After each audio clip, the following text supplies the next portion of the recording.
আজকে আমি রান্না করব কচুরলতি। সেই জন্য আমি কচুরলতিটাকে কেটে এই 5 মিনিট ধরে একটু ভিজিয়ে রেখে দিয়েছি জলে। তারপরে আমি প্রেসারে সেদ্ধ করে নেবো একবার।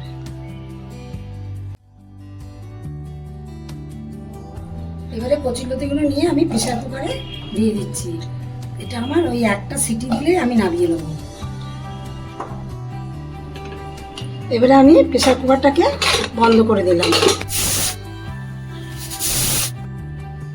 আজকে আমি রান্না করতে চলেছি নারকোল দিয়ে কচুরলতি।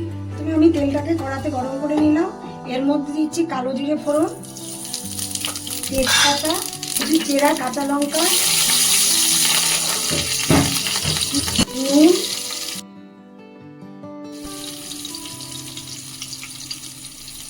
কাশ্মীরি লঙ্কা একটু কষিয়ে নিলাম।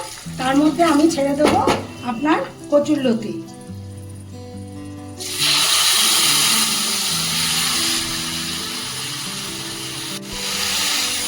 এবার কচুরলতিটাকে আমাকে ভালো করে কষতে হবে। একটু নাড়াচাড়ার পরে আমি একটু 2 চামচ মতো হলুদ গুঁড়ো দিয়ে দিলাম। এবার আমি 1 চামচের মতো চিনিটা দিয়ে দিলাম।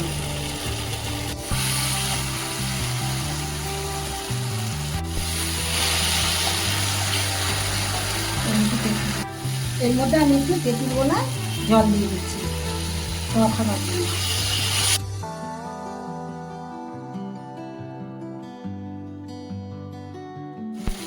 এবারে আমি নারকেল কুড়োনোটা দিয়ে দিচ্ছি।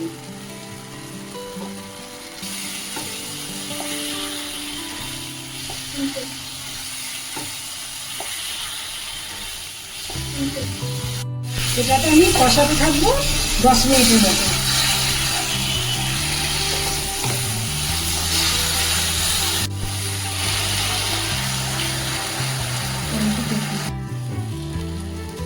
বন্ধুরা, আমার আজকে এখানে কচুরলতি রান্না শেষ। আমি আমার গ্যাস বন্ধ করে দিচ্ছি।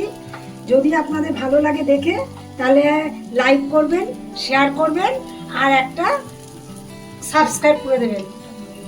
আবার দেখা হবে নতুন রেসিপি চিংড়ি মাছের ভাপা নিয়ে। ভালো থাকবেন, সুস্থ থাকবেন সবাই।